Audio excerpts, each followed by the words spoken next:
Pues cada semana y todos los miércoles nos vamos a poner el mandilón del cole para preguntarles a los más peques qué opinan sobre un tema de actualidad. Y vamos a empezar nuestro bautismo de fuego con Europa. ¿Qué opinan los niños gallegos de Europa? ¿Qué concepto tienen de lo que es Europa? Escuchen.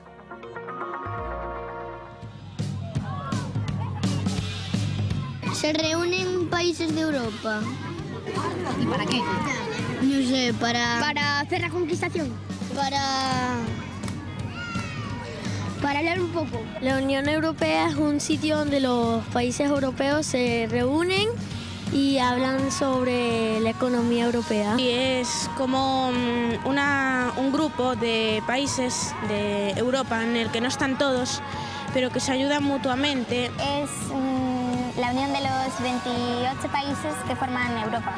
España, Alemania, Estados Unidos. Sí. Noruega, Suiza, Irlanda. Londres sería otro, Grecia, pero creo que ha salido, está saliendo. Se unieron, por eso se llama la Unión Europea, y formaron una moneda.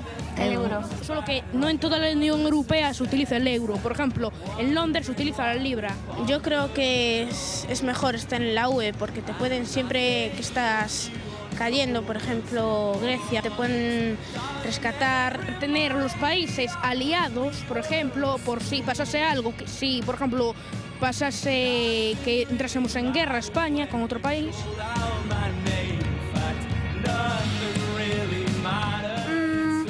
la Unión Europea. La Unión Europea, porque soy muy nacionalista, aunque también preferiría ser gallego antes que ser español, pero preferiría ser español antes que estar en la UE y por eso también preferiría ser europeo antes que ser estadounidense. Yo en Europa. En Europa.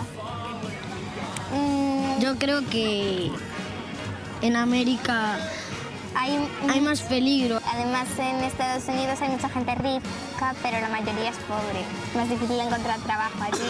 La Unión Europea. ¿Sí? ¿Por qué? Porque estaría en España y porque sé hablar mejor español que inglés. Políticos, Reyes, presidentes. presidentes de la Unión Europea. ¡Rajoy! ¡Rajoy! ¡Rajoy! Hay que aquí no hay alguien que tiene pinta de ser Angela Merkel. Angela Merkel. ¿Esta es Angela Merkel? Le gusta estar al mando de todo. Que es un poco mandona, muy cuadriculada, que tiene que estar todo perfecto. Y vamos, que le gusta el poder y como es la presidenta de Alemania, pues puede hacer muchas cosas. Creo que una persona manda, pero no sé quién es. Ni presidente ni un rey. No, creo que es todo por democracia. Yo creo que hay alguno que manda un poco más. Por ejemplo, España. Ucrania. No sé. ¿Qué país es el que más manda en Europa? Alemania. Alemania.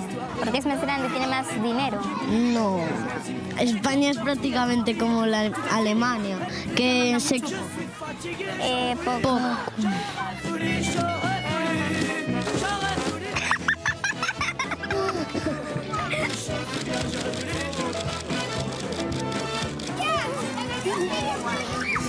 ¡Qué tontos estos! Se están saludando. Saludándose. Eso, saluda guay. Y luego le miran la que se da la mano. Vamos a ser porque... De broma, porque yo no creo que un ministro no haga eso. No creo que todos se lleven bien, seguro que hay alguna disputa entre algunos. Es Syriza, Tsipras, ¿no? Con Rajoy, por ejemplo. Supongo que algunos se llevarán mejor que otros. ¿España se lleva bien con quién? Francia, a lo mejor. ¿Mal? Rusia. Está Rajoy. Angela Merkel Sí. y Tsipras. Está así. Tipo, está esperando gente. Serio. tipo serio, un poco enfadado. Porque los demás están hablando y no le hacen caso. La junta y... Que no tiene amigos. Es que ¿Tú crees que Rajoy sabe inglés? Sí, Yo no. No, I don't know. yo creo que sí, que no sabe. Debería saber inglés porque él es el presidente. Si quieres ser político y vas a llegar hasta tal punto que te tengas que comunicar con otros de otros países, porque tu importancia sea tal, pues tendrás que saber idiomas y uno de los más esenciales es el inglés.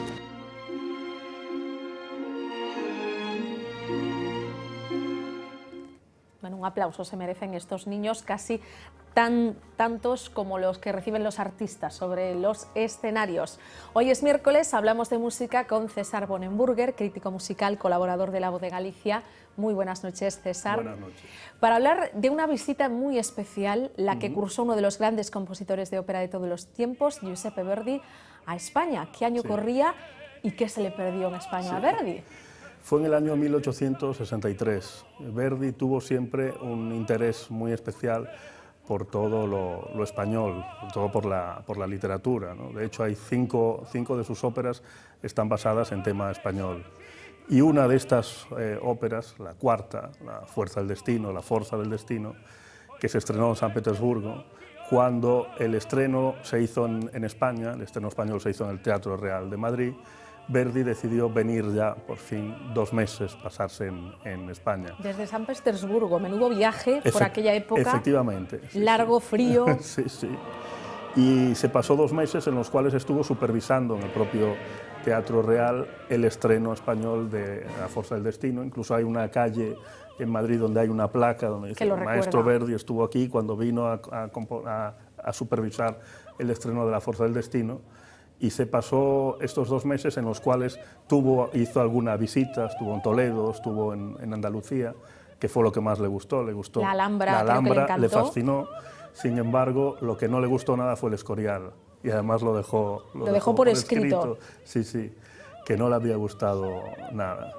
Y tuvo lugar, además, dio su visita para alguna anécdota jugosa, ¿no? Bueno, me tienes que contar la de la carta, porque esa me apasiona. Sí, resulta que en el tiempo que estuvo aquí Verdi, algunos de los compositores españoles de la época pues quisieron cursarle alguna visita. Lógico. Era uno de los hombres de la cultura más conocidos de su tiempo, ¿no? Y uno de ellos, Francisco Asenjo Barbieri, el autor del Barberillo de Lavapiés y uno de los grandes, de los padres del teatro lírico español, le mandó una carta diciéndole que era el compositor Barbieri, que le encantaría cursarle una visita. Y al parecer Verdi no contestó. A lo mejor estaba muy liado. Probablemente estaba muy ocupado, además era un hombre que no le gustaba demasiado la vida social. Le gusta estar metido en el teatro. Y entonces declinó esta invitación. Pero claro, unos años después, Verdi compuso otra ópera sobre tema también español. En este caso fue el Don Carlo, sobre un drama de Schiller, escritor alemán. Y cuando lo estaba componiendo, dijo, bueno, me gustaría conocer algo de música española para tener una cierta inspiración en alguna de las escenas, ¿no? No hay mucha música española en Don Carlo, probablemente la canción del velo, pero él pidió esta colaboración. ¿Y a quién le pidió la colaboración? A Barbieri, por a Barbieri. supuesto. No se le ocurrió mejor idea, pero claro, debía tener un problema de memoria, Verdi, no se acordaba de aquel... Efectivamente. Entonces Barbieri, a través de un amigo tenor de ambos, que fue el que le dijo, mire, no me da la gana de facilitarle nada. Y le escribió una carta, además diciéndole, soy Barbieri, le mandé una carta cuando usted estuvo aquí y no se dignó a recibirme. Claro, le pudo más el orgullo que tener la oportunidad de trabajar con Verdi. Efectivamente. Por lo tanto, no voy a ayudarle en lo que usted me pide. Esa carta anda por ahí, además, y el que es el jefe de producción de la temporada lírica de Coruña, que es tataranieto de Barbieri, Raúl Asenjo Barbieri, la tiene además. Tiene en su poder el original, esa carta original. El original. Bueno, pues a ver si la trae en septiembre para que la veamos todos y conozcamos de cerca esa historia tan original. Sí. Recuperamos hoy Verdi y sus relaciones con España, Sí. bueno, por dos cuestiones en concreto, porque esta semana se está pasando Don Carlo en el Festival del Escorial. Efectivamente. De las 5 óperas que compuso Verdi sobre tema español, hay 2 que se representan este verano en España. El Don Carlo, que se está representando estos días en el Escorial, que además es muy interesante porque a principios de los años 90 hubo, de este siglo, hubo un intento con Franco Zeffirelli, el famoso director de escena y director de cine, y también con Leonard Bernstein, el célebre director de orquesta, que querían hacer una versión de Don Carlo en el Escorial y hacer una especie como de ópera filmada o película. Y parece ser que las autoridades en la época no dieron el permiso. El visto bueno. No sé si tendrá que ver algo lo que Verdi escribió también en su época sobre el Escorial, ¿no? Pero el caso fue que no se hizo. Entonces estaba pendiente hacer un Don Carlo en el Escorial. No se ha hecho en el monasterio, pero sí en el auditorio nuevo que hay en el Escorial, y se está haciendo estos días con una producción de Albert Boadella, que además lima algunas de las asperezas que tiene la ópera, sobre todo en lo que se refiere a la leyenda negra, ¿no? Bueno, pero española. para aquellos que queramos o quieran Sí. escuchar a Verdi y no tengan la oportunidad de irse a Madrid, porque ya no Efectivamente. lleguen a tiempo, Sí. lo tenemos mucho más cerca en septiembre. En septiembre inaugura la temporada lírica de A Coruña, el 3 y el 5 de septiembre se inaugura con El Trovatore, el trovador de Verdi, que es una de las obras más populares de Verdi. Forma parte de lo que se llama la trilogía popular, que está conformada por Traviata, Rigoletto y El Trovador, que se estrenó en 1853 y se cumplen ahora 160 años de su estreno en Galicia, donde hacía más de 20 años que no se representaba. Y abrirá la temporada lírica en el 3 y el 5 de septiembre esta ópera, que está basada en un drama de Antonio García Gutiérrez, escritor español de aquella época, cuyo Trovador fue en su época el drama más célebre en España en esos momentos, o el que más éxito tuvo por lo menos. De hecho, ese éxito que tuvo el Trovador en España, esos ecos de alguna manera fueron los que le llegaron a Verdi. Verdi, que no conocía la obra porque no existía una traducción al italiano en ese momento, hizo que se la tradujeran, e inmediatamente, muy interesado por el argumento, que es una historia, es un triángulo y sobre todo es una historia muy centrada en el deseo de venganza, le llamó la atención y compuso una de sus óperas más representadas y más queridas por él, y más representadas en el mundo, tanto que él decía, Verdi en su época decía que podías ir al interior de África o a la India y escucharías Que en cualquier el Trovador. lugar, en cualquier rincón del mundo se escuchaba su música. Trovador, sí, César, sí. Verdi no estuvo físicamente en Galicia, pero podemos decir que también estuvo de alguna manera vinculado a nuestra comunidad. Digamos que de rebote hay una relación. Verdi tenía siempre en su mesita de trabajo, en su mesa de trabajo, tenía aquellas obras que más le interesaban. Era un lector muy ávido, tenía, por ejemplo, si visitas hoy su casa a las afueras de Busseto, tenía todos los dramas de Shakespeare en inglés. Era un auténtico obsesionado de Shakespeare. Con Shakespeare, con Calderón, le gustaba también Calderón.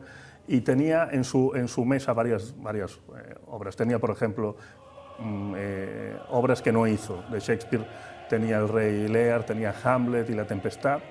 Y tenía una obra de un autor, de Luis Vélez de Guevara, que se titulaba Reinar después de morir, que está basado en la historia de Inés de Castro, la aristócrata gallega que llegó a ser reina de Portugal por su matrimonio con el infante Pedro, después rey de Portugal. Pero nunca llegó a inspirar Inés de Castro una ópera de Verdi. De Verdi específicamente no. Tuvo ahí el libro sobre este drama, pero no llegó a escribirlo. Pero sin embargo, años más tarde,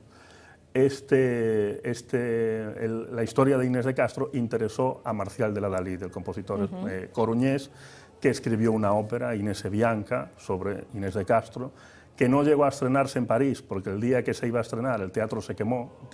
Vaya, qué mala suerte. Efectivamente, quedó ahí inédita, pero el autor del libreto era un conocido intelectual de la época que se llamaba Aquil de Lossier. Pues bien, cuando Verdi compuso su Don Carlo, que se estrenó en el teatro, se estrenó en la Ópera de París, se hizo en francés, luego hizo una versión en italiano, y esa traducción del francés al italiano del libreto y esa adaptación al italiano la hizo precisamente Achille Delosier.